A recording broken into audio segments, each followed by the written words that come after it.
Examinar qué retos nos presenta el desarrollo de la investigación cualitativa. Este evento es organizado por el área de educación continua de la Escuela de Posgrado de la Universidad Señor de Zipán. Antes de continuar, hago extensivo el saludo especial de la directora de la Escuela de Posgrado de la Universidad Señor de Zipán, la doctora Liliana La Rosa Huertas, quien da la bienvenida a cada uno de ustedes y agradece por acompañarnos esta noche. De igual manera, damos nuestro saludo especial a nuestra ponente del día de hoy, la profesora Marcela Rubín de Celis, quien además es docente de nuestros diplomados de educación continua de la Escuela de Posgrado. Bien, a continuación voy a ceder el uso de la palabra al doctor Freddy Benavides Núñez, jefe de educación continua, para que dé las palabras de bienvenida. Bien, muchísimas gracias, Magíster Carla, por la pase. De igual manera, un cordial saludo a nuestra expositora el día de hoy, a la Magíster Marcela Rubín de Celis, es la docente aquí de la Escuela de Posgrado y también docente de nuestro diplomado en metodología de la investigación cualitativa, que vamos a iniciar una segunda edición. Entonces, a todos los presentes, de igual manera, también bienvenidos y mi felicitación de manera particular porque estamos asumiendo una educación de manera permanente, pero con el propósito de poder reducir esas brechas que tenemos cada uno de nosotros, esas brechas de competencias en diferentes campos, ¿no? Asimismo, también reciban un cordial saludo de nuestras autoridades de la Universidad Señor de Zipán y de manera especial de nuestra directora de la Escuela de Posgrado, la doctora Liliana La Rosa Huertas. Eh, la maestra Marcela en realidad tiene una amplia experiencia en la investigación y de manera particular en el tema de la investigación cualitativa. Bueno, nuestros egresados están muy satisfechos justamente con todo su compromiso que ella ha tenido en poder fortalecer sus competencias investigativas y de manera particular en el tema de la investigación cualitativa. Muchísimas gracias, Marcela, por compartirnos su experiencia, conocimientos. Y el día de hoy, justamente, la maestra Marcela también nos va a compartir eh, unas reflexiones que tienen que ver con los retos que nos presenta el desarrollo de la investigación cualitativa. Entonces, este webinar también va a ser luego compartido en las redes sociales de la Escuela de Posgrado para que puedan ver todos nuestros seguidores. Entonces, sin más preámbulo, agradecerles a todos por su presencia y aprovechemos su conocimiento y su experiencia de la maestra Marcela Rubín. Muchísimas gracias. Bienvenidos todos. Gracias, Freddy, Carla. Muy buenas noches tengan todos. Es grato estar esta noche con ustedes y ver que hay interés en la comunidad profesional de la Universidad Señor de Zipán en el desarrollo de investigación cualitativa, lo que está en sintonía con la comunidad internacional de investigadores. Me complace participar en este webinar que se realiza, como ya decía el doctor, en el marco del diplomado sobre investigación cualitativa que ofrece la Universidad Señor de Zipán, el cual ya cuenta con una primera promoción de profesionales formados en el método, lo que constituye un gran aporte para la formación de investigadores sociales del país, dada la relevancia que tiene actualmente la investigación cualitativa. En esta oportunidad revisaremos algunos de los aspectos de la investigación cualitativa que son tema de debate en la comunidad científica y que constituyen retos para el desarrollo de la investigación en este método, ¿no? Principalmente son discutidos en el campo académico y constituyen los principales desafíos que tienen en este momento. Al respecto, las temáticas más importantes que podemos mencionar están vinculadas a la epistemología y a la metodología. Y derivada de la segunda, es decir, de la metodología, también surge el tema de la confiabilidad de las investigaciones. Entonces comenzaremos con la primera, que es la tensión existente entre las perspectivas cualitativa y cuantitativa, ¿no? Para desarrollar este primer punto, voy a presentar un caso.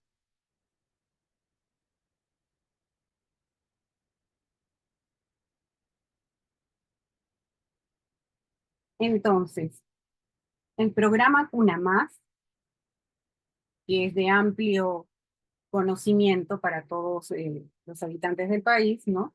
Tiene como objetivo promover el desarrollo infantil temprano con acciones orientadas a niños menores de 36 meses de edad en localidades que estén en situación de pobreza y pobreza extrema, con la finalidad de contribuir a superar las brechas de desarrollo cognitivo, social, físico y emocional de los niños de las localidades antes mencionadas, ¿no?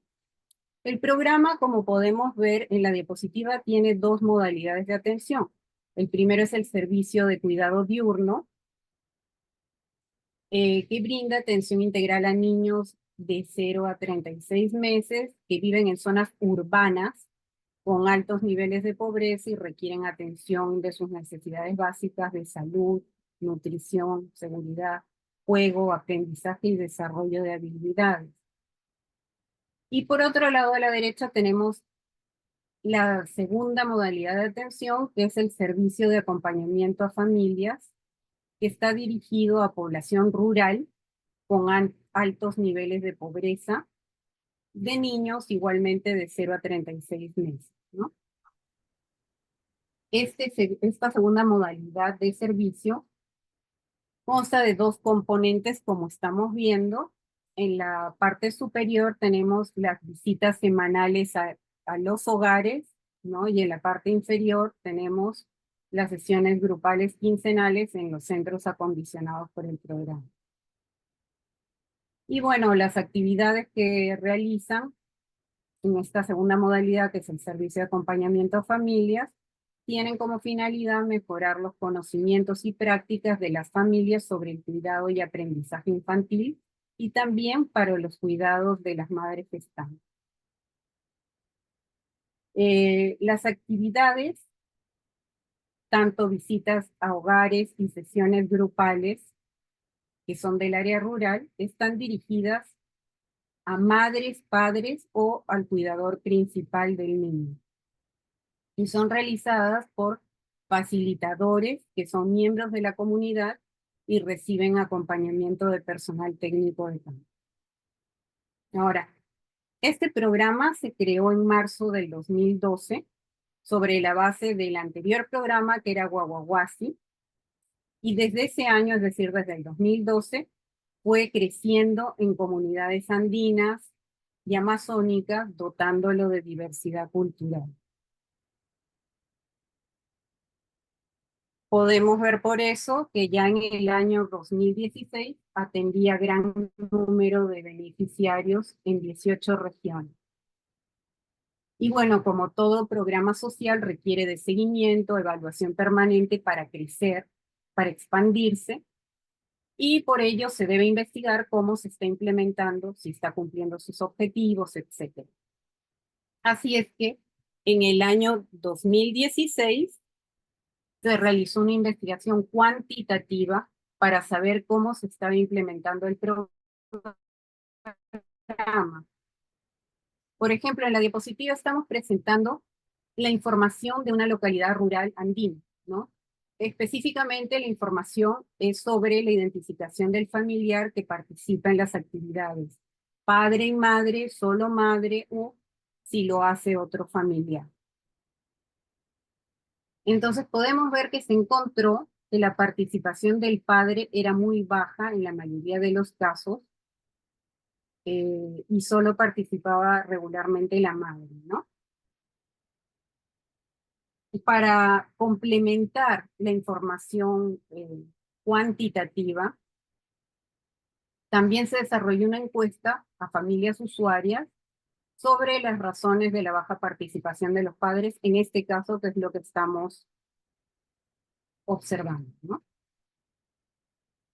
Bueno, podemos notar, revisando la data, que la mayoría de informantes de los hogares que contaban con ambos padres no respondieron la pregunta, ¿no? La pregunta, ¿por qué no participa el padre en las sesiones de socialización que son grupales? ¿Por qué no participa el padre durante las visitas domiciliarias, ¿no? Entonces, la mayoría de padres no respondieron la pregunta y solo un 21% mencionó que las actividades laborales interferían con su participación en las sesiones grupales de socialización. Pero es todos los datos que se pudieron obtener vía encuesta, ¿no? Con esta información, ustedes verán que no podemos tener un conocimiento a profundidad del fenómeno.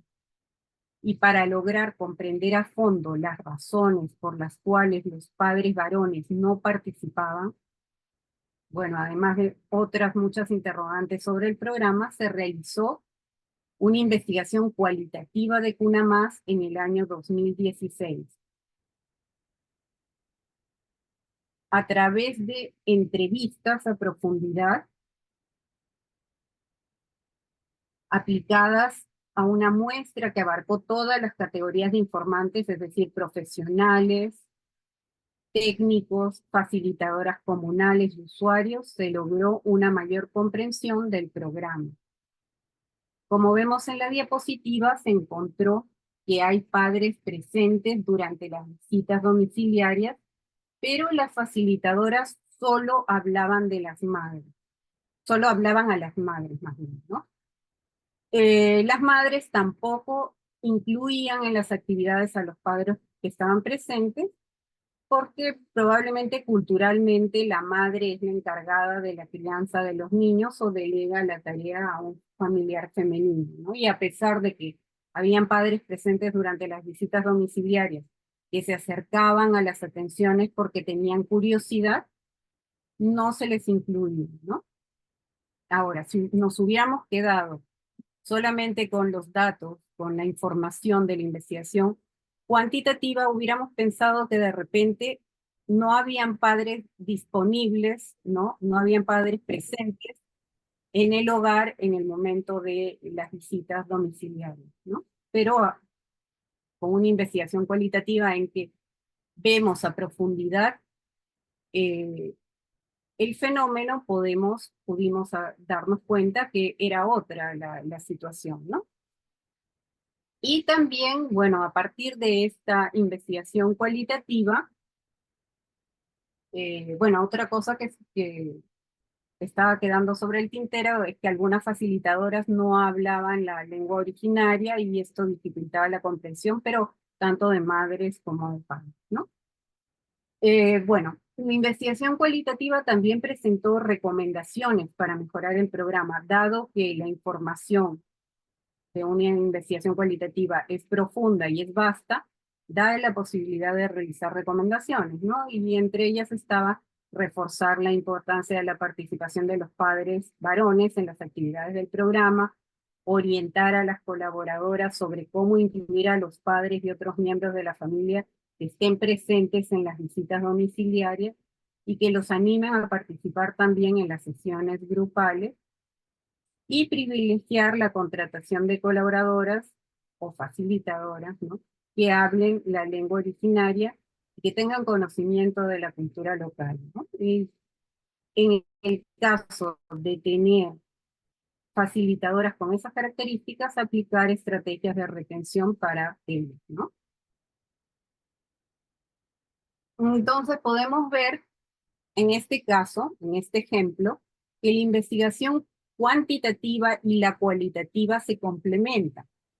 Mientras la cuantitativa da una especie de fotografía del momento, da datos objetivos del estado de la intervención, ¿no? Por ejemplo, en el caso de ejemplo, indica cómo se comportan los usuarios, pero sin embargo no explica por qué los usuarios se comportan de esa manera, ¿no? En cambio, la investigación cualitativa aporta las explicaciones, los por qué, y también qué se podría hacer para mejorar la intervención, para lograr la comprensión del fenómeno a profundidad, ¿no?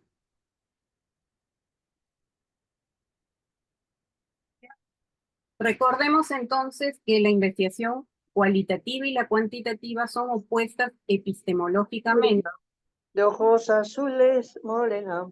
Que la cuantitativa responde al paradigma positivista en el que Morenita. la realidad es una verdad absoluta, simple y objetiva, mientras que la investigación cualitativa pertenece al paradigma interpretativo en el que la realidad integra la perspectiva de todos los actores en el contexto y por ello es compleja y subjetiva.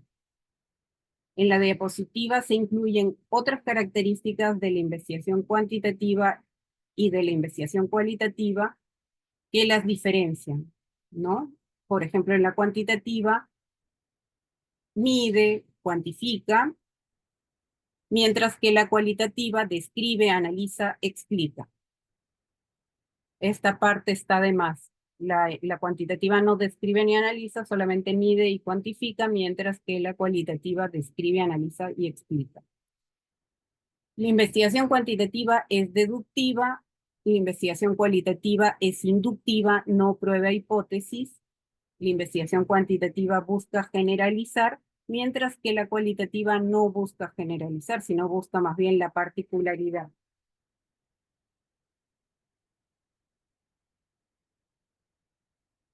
Así que, epistemológicamente, la investigación cualitativa y la cuantitativa son opuestas en los procesos de investigación de fenómenos a largo plazo, como el presentado en el programa CUNA+.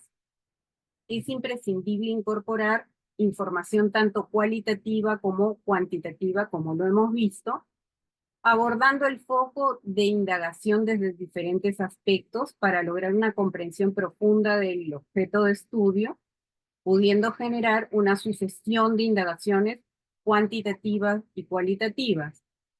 Es decir, como veíamos en el caso del programa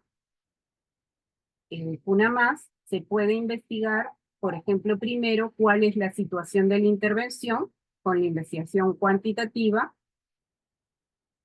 Posteriormente, por qué ocurre la situación detectada y cómo se puede mejorar la intervención con la investigación cualitativa. Y después de implementar mejoras a la intervención, se podría volver a indagar sobre cuál es la situación de la intervención, ¿no? Posterior a las mejoras. En ese sentido, hay investigadores que plantean la continuidad entre lo cuantitativo y lo cualitativo, en lo que denominan el recorrido cíclico de teorización e intervención-observación. Entonces, ese sería nuestro primer reto o desafío, ¿no? A pesar de las diferencias epistemológicas entre la investigación cuantitativa y cualitativa, pensar que para tener realmente una mirada, una información completa y profunda de un fenómeno, sobre todo si es a largo plazo, podríamos incorporar ambas, ¿no? Ahora, el segundo desafío corresponde ya a los aspectos metodológicos de la investigación cualitativa. Cuando decidimos realizar una investigación cualitativa, debemos tener presente que el proceso será distinto al de una investigación cuantitativa. Es otro método, ¿no? En el gráfico presentado podemos apreciar las fases o etapas comprendidas y además ver que es un proceso circular, con varias entradas, como podemos ver, ¿no? Esto demuestra que la secuencia no siempre es la misma, porque varía con cada estudio. Entonces, no se puede decir que cada diseño, más bien se puede decir que cada diseño de investigación cualitativo es único. No se puede decir que los diseños de investigación sigan la misma secuencia siempre. Depende de la naturaleza del fenómeno a estudiar. Esto es notoriamente diferente a lo que ocurre con las investigaciones cuantitativas, que son estructuradas. Es decir, en ellas, como deben saber, el investigador decide el tipo de investigación cuantitativa que va a desarrollar y ya sabe la secuencia de procesos o etapas que debe seguir. Por ejemplo, puede aplicar prácticamente una plantilla de procesos, ¿no? Si se decide por un diseño no experimental, tiene que definir si quiere una investigación transeccional o transversal y elegir el tipo, si va a ser exploratorio, descriptivo, correlacional, causal, etc. ¿no? Si se orienta más bien hacia un diseño longitudinal o evolutivo, se puede elegir entre un diseño de tendencia o tren, un diseño de análisis evolutivo de grupos o de corte, o diseños de panel, ¿no? En el caso, como decía, de la investigación cualitativa, no es posible, ¿no? El gráfico mostrado con las fases o etapas de la investigación cualitativa es de Bonilla y Rodríguez, que dividen el proceso de investigación en 3 etapas, ¿no? Primero el planeamiento, el diseño, ¿no? El segundo es el trabajo de campo, y el tercero incluye el análisis, la interpretación y conceptualización inductiva, ¿no? La primera etapa, es decir, la definición de la situación del problema y el diseño, ¿no? Consta de 2 subetapas: explorar la situación y diseñar la investigación, ¿no?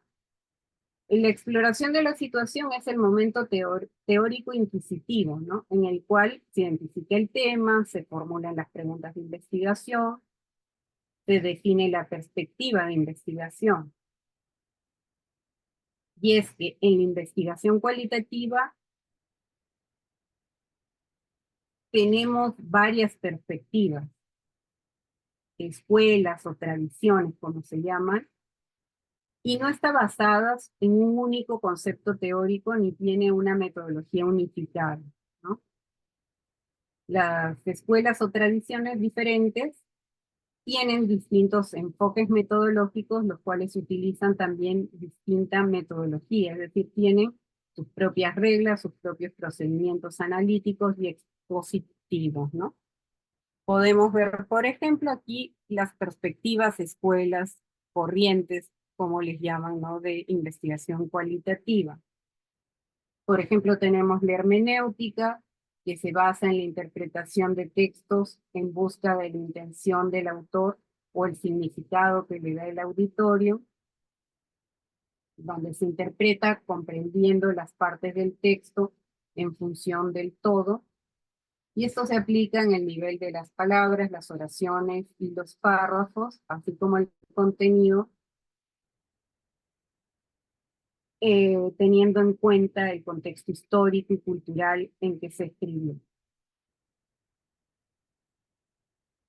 Otra escuela es la etnografía, que proviene de la antropología y que busca describir e interpretar lo que las personas de un grupo humano, ya sea una zona geográfica o un determinado estrato social, hacen habitualmente, y busca explicar los significados que le atribuyen a ese comportamiento, ya sea realizado en circunstancias comunes o especiales.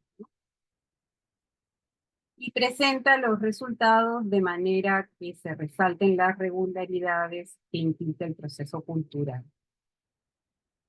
Por otro lado tenemos la fenomenología, que estudia la experiencia personal en vez de abordar los hechos desde las perspectivas grupales o interaccionales, ¿no?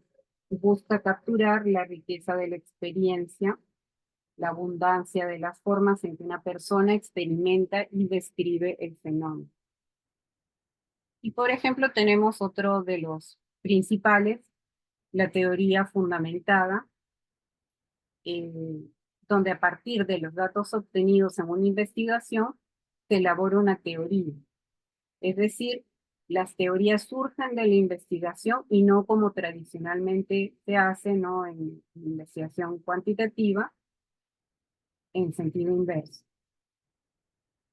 La teoría fundamentada se considera uno de los sustentos de mayor peso en la investigación cualitativa y los software de análisis cualitativo como el Atlas-P se basan en esta perspectiva. Vemos que hay otros más, no me voy a alargar en eso, está el análisis conversacional, el interaccionismo simbólico, la interacción interpretativa, la etnometodología, fenomenografía, ¿no? Entonces ya vimos que hay distintas perspectivas o escuelas que nos presentan una mirada distinta y una metodología distinta de investigación cualitativa, ¿no? Vemos como segunda etapa en estas etapas de la investigación cualitativa, que es el diseño, ¿no? El momento metodológico de la investigación. Comprende el que tengamos que decidir sobre la estrategia metodológica, es decir, la forma de estudio a realizar, si va a ser un diagnóstico, un estudio de caso, una sistematización, una línea de base, un mapeo de actores, una evaluación, etcétera, ¿no? Y también con respecto a la muestra, hay que decidir si se van a establecer categorías de informantes, por ejemplo, en el caso de UNAMAS, técnicos, facilitadores comunales, profesionales, padres beneficiarios, ¿no? Luego tenemos que decidir la estrategia de muestreo, si vamos a muestrar en una etapa, en 2 etapas. Es decir, si vamos a construir la muestra o la vamos a definir desde el inicio. Si también debemos elegir el tipo de muestreo, es decir, si serán elegidos los informantes por conveniencia y con qué variante, por ejemplo, bola de nieve, casos extremos. También debemos definir si vamos a tener un número de informantes desde el diseño o vamos a ir configurando la muestra, como decía, hasta saturar la información. En este punto, para tomar las decisiones sobre la muestra, hay que considerar criterios cualitativos de rigor que le otorgan calidad al estudio, es decir, validez, ¿no? Los criterios cualitativos de rigor para la muestra son la adecuación, ¿no? Es decir, tomar informantes a personas o grupos más significativos, segmentos poblacionales, y suficiencia, es decir, tener la cantidad suficiente de datos o información que nos permita lograr todo el abanico de posibilidades, ¿no? Ver todo el abanico de posibilidades. Cuando ya se repite, digamos, la información, ya no deberíamos incluir más información, ¿no? Entonces, teníamos adecuación y suficiencia como criterios de rigor para la configuración de la muestra. Estos son criterios cualitativos, diferentes a lo que se realiza en una investigación cuantitativa. En esta etapa también debemos definir las técnicas que vamos a utilizar para el recojo de información y elaborar sus respectivos instrumentos a aplicar. Por ejemplo, si elegí como técnica realizar entrevistas a profundidad, deberé elaborar una guía de entrevista para cada categoría de actor, ¿no? Uno para padres beneficiarios, otros para facilitadoras comunales, por ejemplo, ¿no?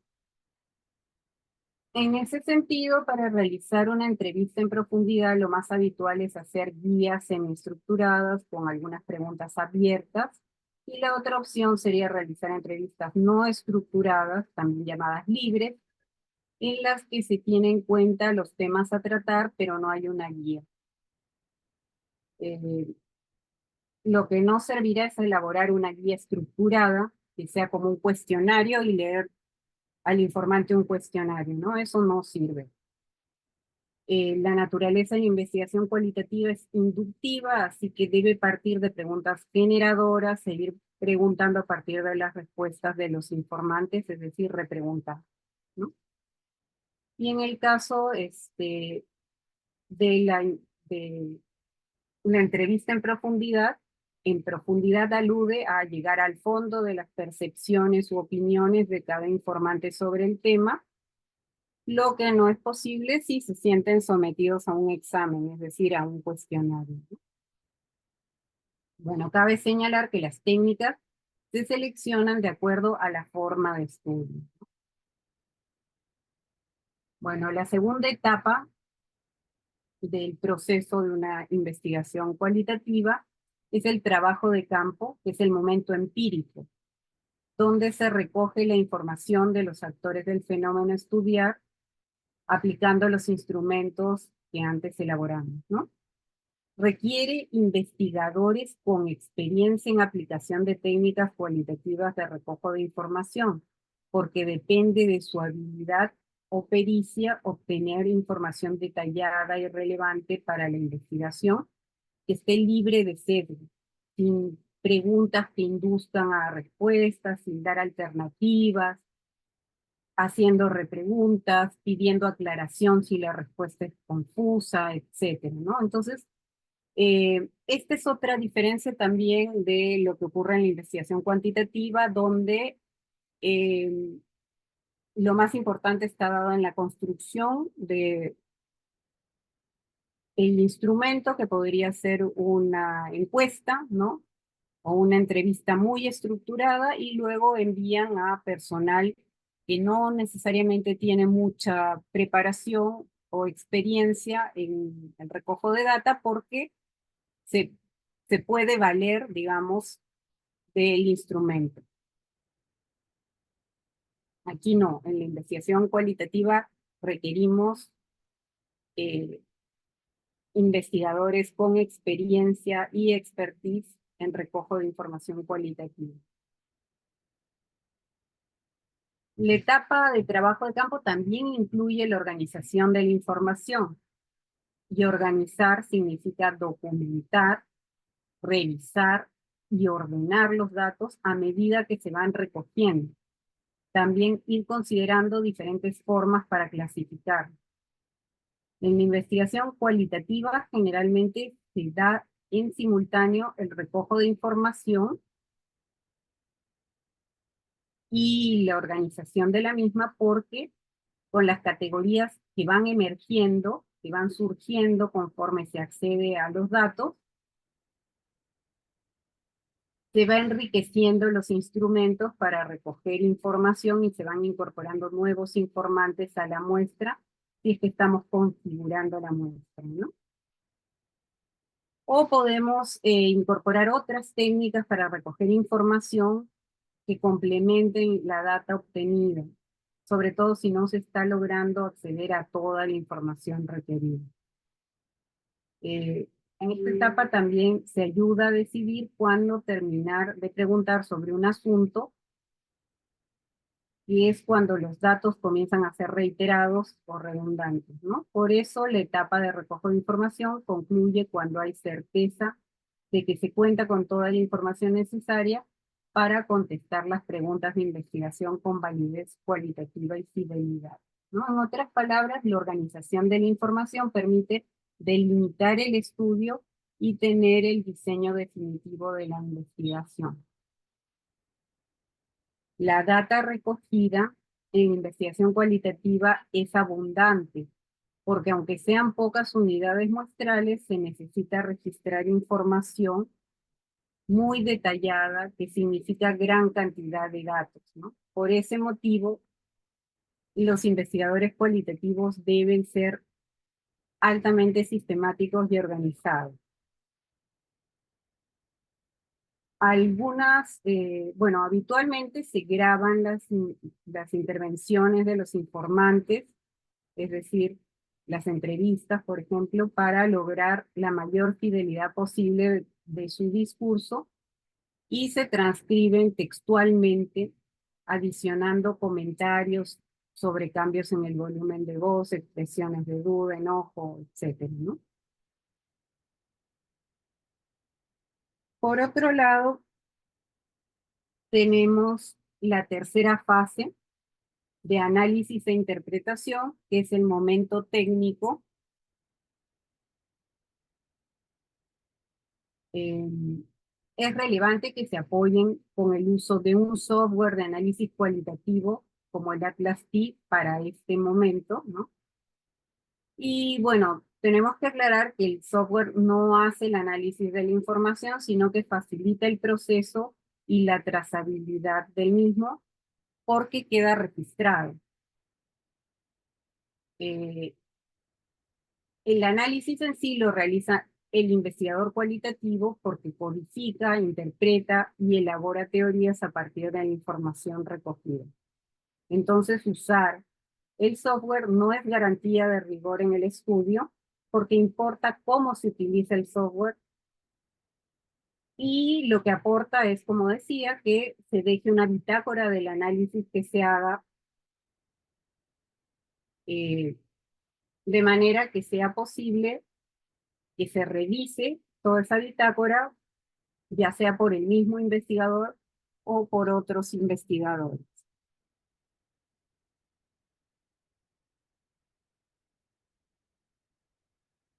Luego tenemos la conceptualización inductiva o inducción analítica, que es el momento teórico propositivo. Vemos que las características esenciales de los fenómenos sociales no pueden ser identificados mediante un proceso deductivo que determine categorías a priori, como en los estudios cuantitativos, ni tampoco por medio de un estudio superficial. Solamente mediante la inducción analítica, es decir, estudiando a profundidad un número reducido de casos, se puede descubrir las características esenciales de un fenómeno social,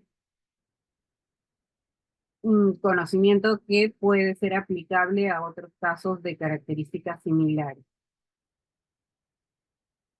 Por ejemplo, si se realizó una investigación cualitativa en una comunidad rural de Ayacucho, el conocimiento del fenómeno se hace extensivo, es decir, aplicable a las comunidades donde se presente el mismo fenómeno y tengan similares características en cuanto, por ejemplo, a población rural, lengua materna, etc., ¿no? Es decir, la inducción analítica busca separar lo esencial de lo accidental con el fin de formular generalizaciones aplicables solo en situaciones similares. No se pretende formular leyes causales universales como en las ciencias naturales, sino que en situaciones sociales organizadas en torno a patrones institucionales similares a los observados en la realidad estudiada, es altamente posible un comportamiento similar, ¿no? Bueno, por ello la inducción analítica depende de la representatividad del caso o de los casos a estudiar para que el conocimiento del caso estudiado sea extensible a otros. Por ello es necesario tener una descripción pormenorizada de las características sociales de la población estudiada. Bueno, como ya vimos, la investigación cualitativa es un proceso flexible en el que a veces es necesario regresar a etapas previas. Por eso las flechas de esta imagen van de la inmersión inicial en el campo hasta el reporte de resultados, apuntando en dos sentidos. O sea, puede regresarse a una fase previa.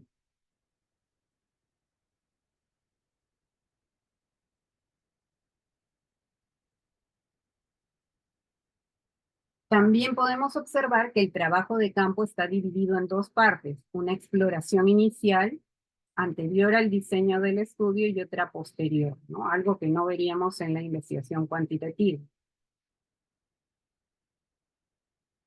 Podemos por eso apreciar, si comparamos con un proceso cuantitativo, ¿no? Que las investigaciones cualitativas tienen procesos de mayor complejidad y flexibilidad que los de las investigaciones cuantitativas, donde se ve una cadena de fases o etapas lineal, ¿no? Y definida, estructurada. Bueno, también en una investigación cualitativa podemos decir que hay una revisión inicial de bibliografía que se puede complementar en cualquier etapa del estudio, apoyar desde el planteamiento del problema hasta la elaboración del reporte de resultados, y con ello se plantea un marco de referencia que difiere del marco teórico planteado en los estudios cuantitativos. Como la investigación cualitativa es eminentemente inductiva, no se formula una hipótesis, sino que el marco de referencia sirve para ir comparando los hallazgos con la bibliografía.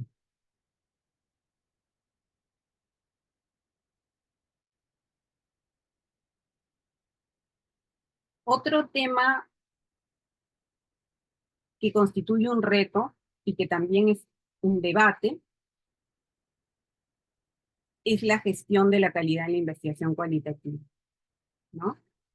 El conocimiento científico, incluido el que viene de investigaciones cualitativas, no es un asunto privado, ¿no? Sino que debe rendir cuentas de sus indagaciones. Independientemente del método que utilice, cualquier resultado debería ser sustentado con evidencias sólidas que puedan ser accesibles al público que quiere utilizar sus hallazgos para la elaboración de políticas públicas o como punto de partida para nuevas investigaciones, es decir, para la construcción de conocimiento. Entonces se requiere que los hallazgos de las investigaciones cualitativas no solamente sean relevantes, sino que sean legítimos para garantizar investigaciones pertinentes y útiles. Como ya hemos visto, el punto fuerte de la investigación cualitativa con respecto a asegurar la calidad de la data es la posibilidad de evaluar la calidad de la información, las descripciones, las interpretaciones, etcétera, a medida que se desarrolla la investigación. Esto es porque se va recogiendo información a la vez que se va organizando e iniciando el análisis, ¿no? Ahora, se espera que el investigador cualitativo se esfuerce en asegurar la calidad de su estudio, aplicando criterios rigurosos a lo largo de toda la investigación para garantizar la validez de los resultados. Es decir, no es suficiente con aplicar estos criterios al final de la investigación, tampoco desde el procesamiento y análisis de la misma, que es lo habitual, ¿no? Sino debe ser aplicado en todos los procesos de la investigación, en todas las etapas. Esto implica que debe haber rigurosidad en el diseño metodológico. El diseño metodológico debe guardar una correspondencia con los objetivos perseguidos por la investigación. El proceso de configuración de la muestra debe estar suficientemente justificado y debe ofrecer una saturación de los diferentes grupos de actores del fenómeno social. Por otro lado, el rigor en la aplicación de las técnicas cualitativas de acopio de información tiene que ver con la justificación de la técnica o combinación de técnicas cualitativas seleccionadas, la calidad de los instrumentos para el recojo de información, las condiciones para la aplicación de las técnicas de recojo de información, y que se realice una indagación adecuada de las áreas temáticas convergentes con los objetivos de la investigación durante el recojo de información. Asimismo, también se necesita que el investigador realice una profundización en aquellos espacios temáticos más ricos y significativos de acuerdo con la experiencia de la entrevistada, ¿no? Esta última parte está muy vinculada con la expertise del investigador. Por ello, la aplicación de los instrumentos y el trabajo de campo debe ser realizado por un investigador experto. Si no, la calidad de la información peligra. Otro punto es el registro adecuado de la data, ¿no? Es decir, grabación y transcripción textual.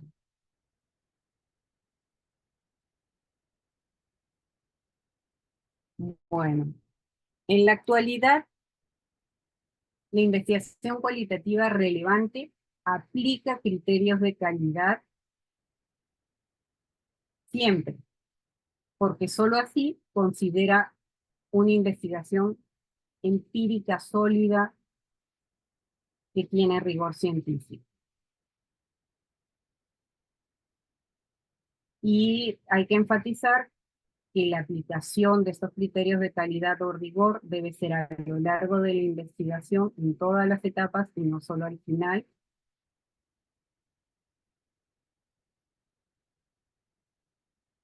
Para tener rigor y calidad. Como vemos en la diapositiva, la investigación cualitativa, al igual que la investigación cuantitativa, se rige por estos criterios de rigor que le confieren calidad a la investigación. La diapositiva presenta los principales criterios de rigor aplicables a la investigación cualitativa y donde he colocado su equivalente en la investigación cuantitativa. Estos criterios son los más aceptados en la comunidad científica, sin embargo hay otros.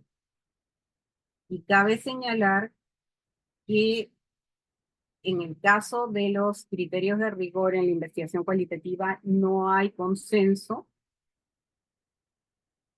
y por ello, a pesar de que estos criterios presentados son los más representativos, los que tienen mayor uso en este momento, no están libres de crítica por los investigadores más conservadores, quienes dicen que son una interpretación de los cuantitativos, ¿no?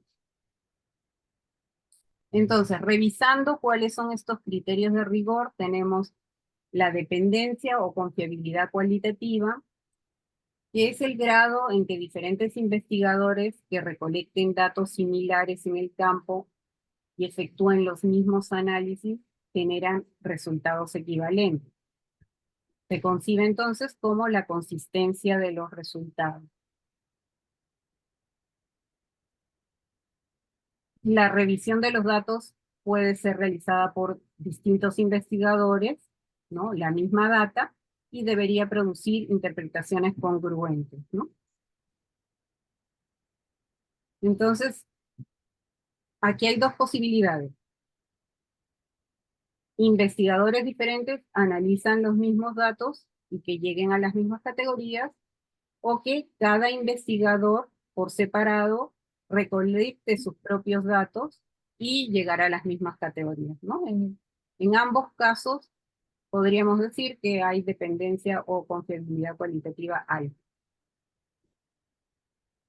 En segundo término tenemos la credibilidad o máxima validez, que hace referencia al nivel de credibilidad o veracidad de las descripciones, interpretaciones y conclusiones del estudio, que concretamente, conforme a la naturaleza de la investigación cualitativa, significa que el estudio esté plasmando las opiniones y percepciones de los informantes sin sesgos del investigador o investigadora. En tercer término tenemos la transferencia, que alude a que la investigación describa detalladamente el contexto que se estudió, de modo que los usuarios puedan identificar contextos similares en los que sean aplicables las conclusiones o parte de ellas. En este punto cabe señalar que la transferencia no la realiza el investigador, sino el usuario o el lector del estudio, que es quien evalúa si la investigación es aplicable en otro contexto que sea de su interés. En este punto, el investigador lo único que puede hacer es describir con todo detalle y precisión el ambiente, los participantes, los materiales, el momento de estudio, etc. Y hay que tener en cuenta que la transferencia nunca será total, porque no hay dos contextos idénticos, pero en todo caso será parcial, ¿no? Y como cuarto criterio tenemos la confirmación, que se refiere a que en la investigación se demuestre que se han minimizado los sesgos y las tendencias del investigador. Esto implica rastrear los datos en su fuente y hacer explícita la lógica utilizada para interpretarlo. Como ya dijimos, los criterios de rigor deben ser aplicados a lo largo de la investigación en lo que se denomina la gestión de la calidad. Ahora, en esta diapositiva podemos ver algunas acciones que se pueden implementar para gestionar la calidad en lo que respecta al criterio de dependencia o confiabilidad, ¿no? Por ejemplo, detallar la perspectiva teórica y el diseño utilizado, explicar los criterios de selección utilizados para configurar la muestra, describir el papel de los investigadores en campo, especificar el contexto de la recolección de la información, los procedimientos, revisar las transcripciones, documentar las acciones realizadas para minimizar los sesgos.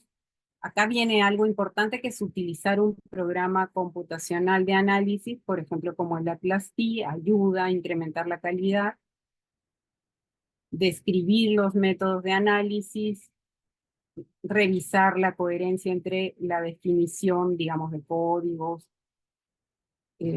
su asignación a citas, etcétera. Esto ya es más en el análisis, ¿no? Considerar y analizar la totalidad de la información antes de establecer conclusiones. Si se trabaja con un equipo de investigadores, deben reunirse periódicamente para homologar el análisis, registrando los acuerdos, y también es conveniente, pero menos frecuente, el hacer chequeos cruzados, que son codificaciones del mismo material por dos investigadores distintos para comparar códigos y categorías.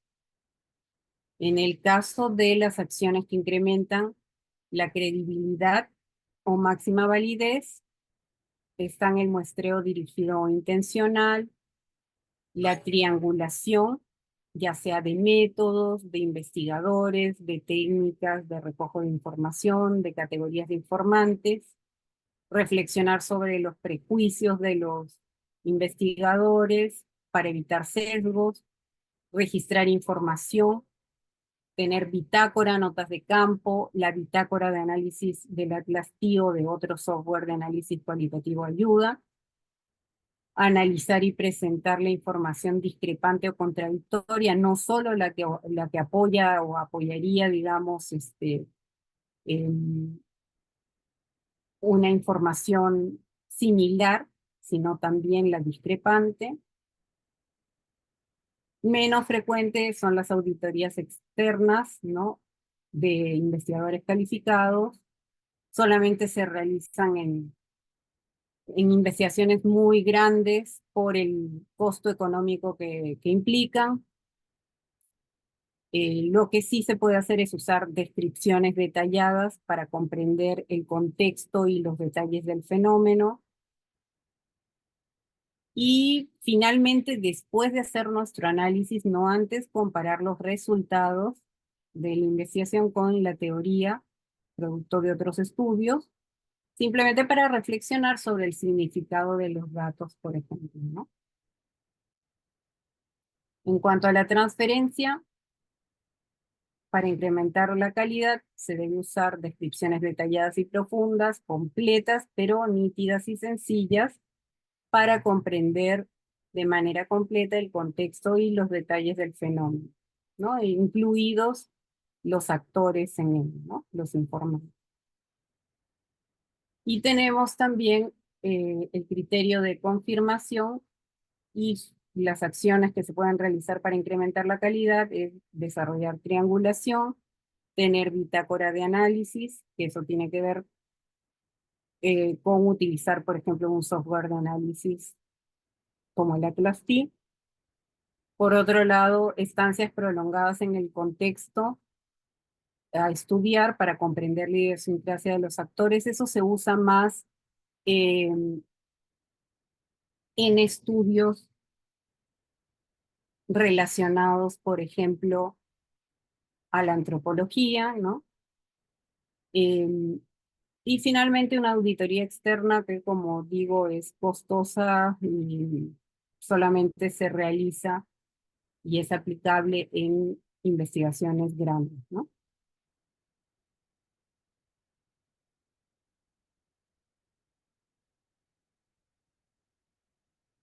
Finalmente tenemos las conclusiones, ¿no? Como conclusiones tenemos que los mayores desafíos de la investigación cualitativa pertenecen al plano epistemológico y al metodológico, ¿no? Primero, en la actualidad muchos investigadores cualitativos están de acuerdo en que a pesar de las diferencias epistemológicas entre la investigación cualitativa y la cuantitativa, su información es complementaria para lograr una comprensión más completa y profunda de los fenómenos. En cuanto al aspecto metodológico, hay consenso en que el método cualitativo es distinto que el cuantitativo.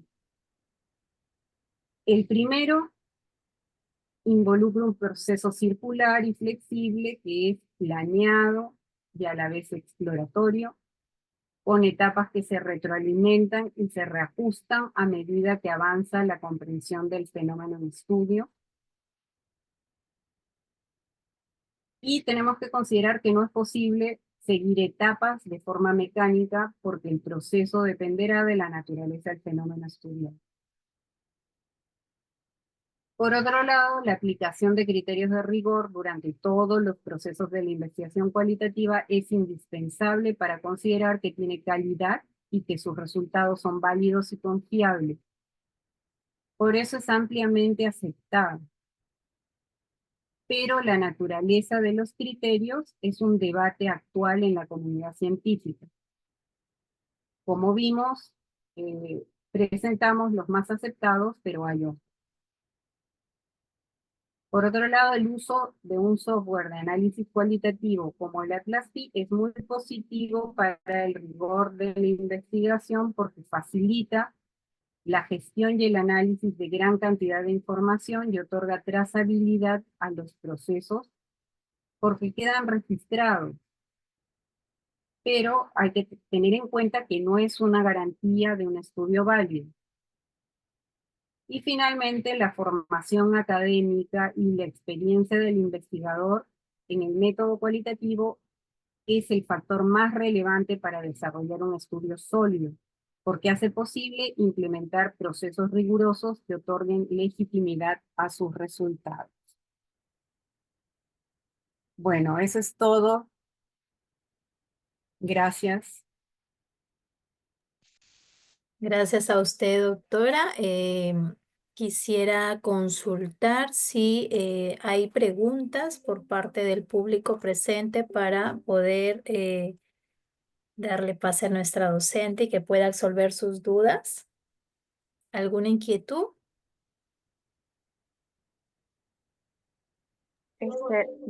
Doctora, buenas tardes. No sé, tengo una duda. No sé si podría. Y buenas noches. Sí, adelante, señorita.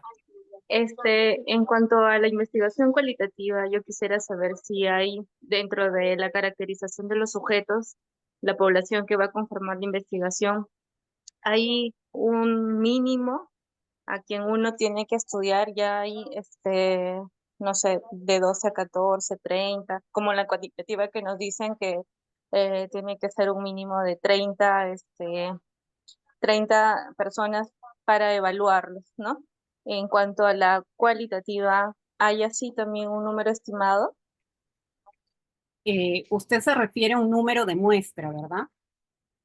Entiendo. Sí, doctora. el número de muestras. No, no hay un número mínimo, sino los criterios, como vimos, de calidad, ¿no? Es decir, que haya pertinencia y suficiencia de información.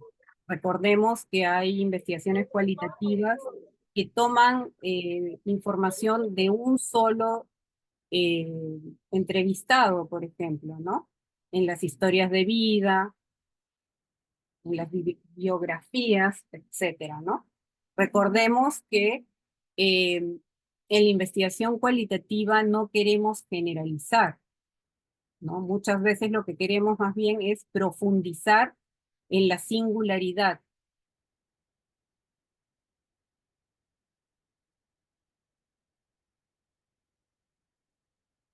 ¿Sí? ¿Se entiende o necesitan más Sí, explicación? no, sí le entiendo, doctora, ¿no? Por ejemplo, si en esta entrevista, discúlpeme, en este estudio cualitativo se hace una entrevista eh, de un número de preguntas, por ejemplo, unas 22 preguntas, afectaría para el procesamiento Ah, análisis de datos el que yo tome como muestra 30 o más cantidad o menos. la cantidad no influye, sino la calidad del muestreo que se realiza. Como digo, hay criterios de pertinencia y suficiencia para la información, ¿no? Entonces, muchas veces a priori no se sabe cuántos informantes se va a entrevistar, por ejemplo, ¿no? Si es que vamos a buscar información hasta la saturación, significa que yo voy a seguir incorporando unidades muestrales y entrevistando a personas hasta que se comienzan a repetir la información.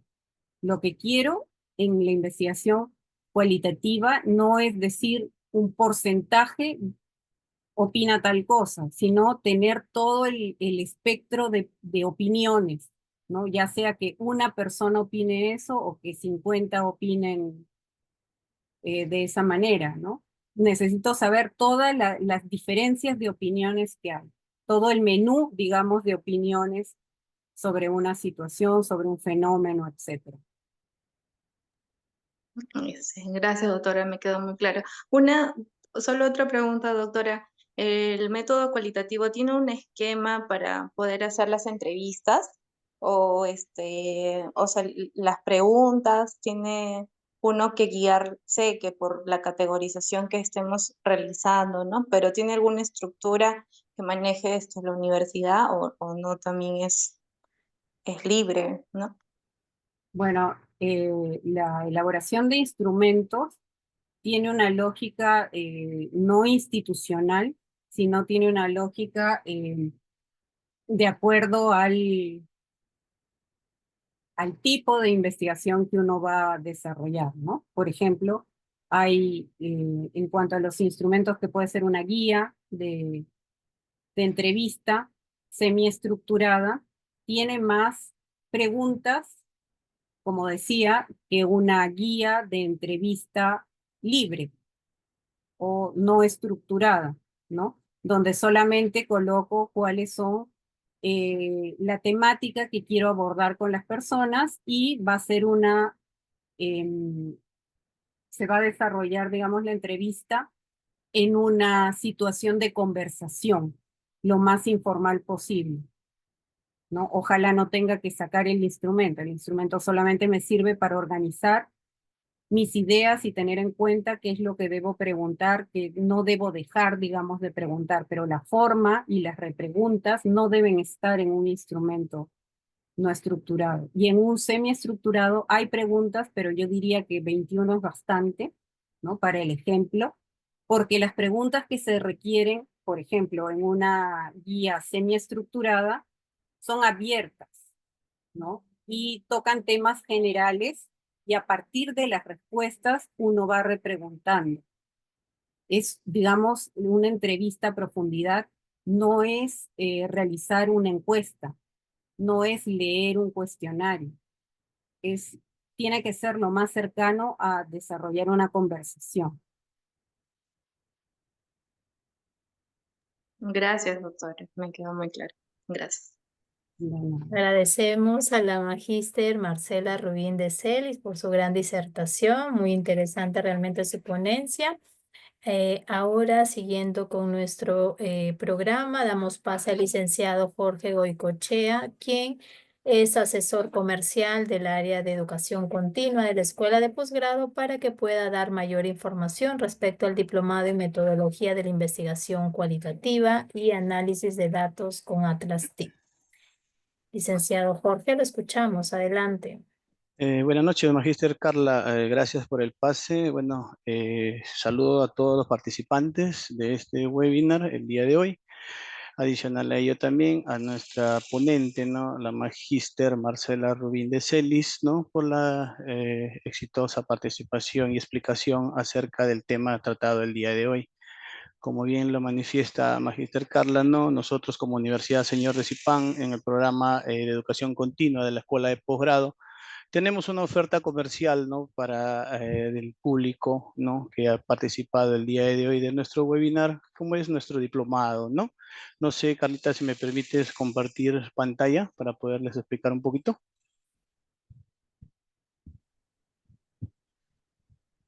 Sí, sí tienes para compartir, Jorge. Gracias.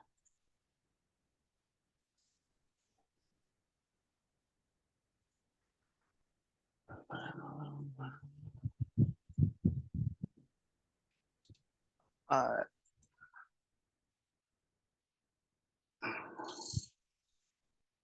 A ver, en primera instancia, ¿no? Vamos a explicar un poquito sobre la trayectoria de la Universidad Señor de Zipán, ¿no? Que en este caso, bueno, ya tenemos, vamos a estar pronto a cumplir 26 años en lo que es la educación superior, ¿no? En la región Lambayeque y ahora con nuestros programas de educación a distancia, ¿no? Como son nuestros diplomados, llegar a varias regiones de nuestro país. La Universidad Señor Zipán se destaca como una institución de educación superior con trayectoria sólida en la formación de profesionales altamente cualificados en diversas disciplinas, ¿no? Tanto en nuestras modalidades como son la modalidad de pregrado, ¿no? La modalidad de educación, lo que son los programas de educación a distancia y en este caso lo que son nuestros diplomados a través de la escuela de posgrado, ¿no? El enfoque de nuestra educación virtual para los profesionales se basa en una metodología flexible y accesible que facilita la capacitación desde cualquier punto del país. Nosotros podemos estar conectados o llevar nuestro diplomado desde cualquier punto del país, ¿no? Teniendo una conexión a través de lo que es el Internet. Nosotros también nos podemos adaptar a la necesidad de los profesionales con más de nuestros programas que son 100% virtuales, ¿no? El uso de nuestras plataformas interactivas que les permiten el acceso a materiales de estudio como clases en vivo y las sesiones que quedan grabadas a través de nuestra aula virtual para que puedan tomarlas como base y poder desarrollar sus actividades, pues, ¿no?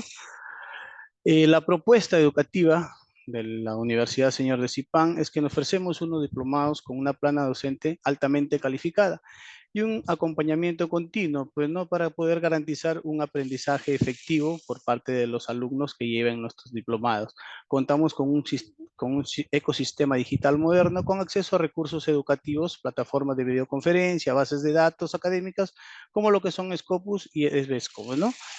La flexibilidad que tenemos nosotros en nuestros horarios, ¿no? Para que dictamos nuestros diplomados y las sesiones en vivo permiten que se puedan adaptar los alumnos a sus necesidades, asegurando tanto su desarrollo profesional como personal. Como ya les había manifestado, ¿no? Nuestra modalidad es a distancia, 100% virtual, con una modalidad en dos etapas, ¿no? Una parte sincrónica, que son clases en vivo con el docente, uno interactúa con el docente durante estas clases en los horarios de 2 veces por semana, ¿no? Y la parte asincrónica que se viene desarrollando o se desarrolla a través de lo que es el aula virtual. En este caso, nuestro diplomado tiene como fecha de inicio el mes de marzo, ¿no? Y el horario de las clases es de las 7 de la noche a 10:15 p.m. Como ya lo había manifestado, ¿no? Nuestro diplomado tiene la denominación de metodología de la investigación cualitativa y análisis de datos con Atlas T. Este es nuestro plan de estudio, que está compuesto por 4 módulos. El primer módulo, donde se va a llevar lo que son las generalidades de la investigación. El segundo módulo es diseño metodológico de la investigación. Tercer módulo, estadística aplicada a la investigación. Y el cuarto módulo, ¿no? Verán lo que son los aportes de la investigación en cuanto a la redacción científica, ¿no? Aquí tenemos, como les había manifestado, el inicio de nuestro diplomado es el 3 de marzo con una duración de 4.5 meses que equivale más o menos a 20 semanas. Ya les había dicho, 100% virtual. El horario específico es las clases lunes y martes, de 7 de la noche a 10:15. Ese es el horario en que se desarrolla la parte sincrónica, ¿no? Las clases en vivo con el docente. En cuanto a lo que es inversión de nuestro diplomado, tiene un costo total de 1.500 soles que se divide en lo que es un pago de matrícula de 100 soles, que es pago único, y 5 cuotas de 280 soles cada una. Adicional a ello, o sea, hay un costo, ¿no? Por lo que es el certificado o el diploma, ¿no? Que tiene un costo de 100 soles y una solicitud para el trámite de 20 soles. Pero nosotros les estamos brindando el día de hoy a las personas que han participado de este webinar, ¿no? Lo que es un beneficio económico, pues, ¿no? Si lo desearían llevar o pagar el diplomado en una sola cuota, pagarían 1.220, incluyendo ahí lo que sea matrícula, ¿no? Y si lo quieren pagar en cuotas, sería una matrícula única de 100 soles y 5 cuotas de 257.60 cada una. Y se les estaría exonerando lo que sería el costo de lo que es el certificado, el diploma, ¿no? Para la solicitud, que sería al finalizar, ¿no? Eso sería completamente gratuito para los participantes del día de hoy a este webinar, ¿no? Bueno, si tuvieran alguna consulta o duda, ¿no? Ahí está con número de contacto, mi correo electrónico, en este caso mi nombre es Jorge Boicochea, mi número de celular o WhatsApp es 952-316-976 y mi correo electrónico es asesorse1, ¿no? @uss.edu.pe. No sé si alguien de los participantes tuviera una consulta al respecto de nuestro diplomado. Verdad, recalcarles que, bueno, ahí en el chat habían colocado el link para el registro de la actividad del día de hoy. Ojalá que todos se hayan podido registrar. El que no lo ha hecho, por favor, lo puede hacer. Para nosotros también hacerles llegar ya directamente a sus números de teléfono o correos electrónicos, ¿no? Todo lo que es la información acerca de este diplomado, ¿no? Y puedan tomar la decisión de llevarlo para poder estudiar con nosotros en nuestra casa de estudios. Muchas gracias, Jorge, por la información. Seguramente también pueden visitar nuestro fanpage de la Escuela de Posgrado para que puedan ver toda la oferta educativa que ofrece el área de educación continua de la Universidad Señor de Zipán. Nuevamente, ya para finalizar este evento, en nombre de la directora de Escuela de Posgrado, la doctora Liliana La Rosa Huertas, y de todo el equipo de educación continua, agradecemos a nuestra ponente, la magíster Marcela Rubín, por su gran disertación y a todo el público presente también nuestro agradecimiento por su atención e interés de impulsar su carrera a través de la mejora continua. Muchas gracias. Este webinar ha concluido. Gracias. Buenas noches.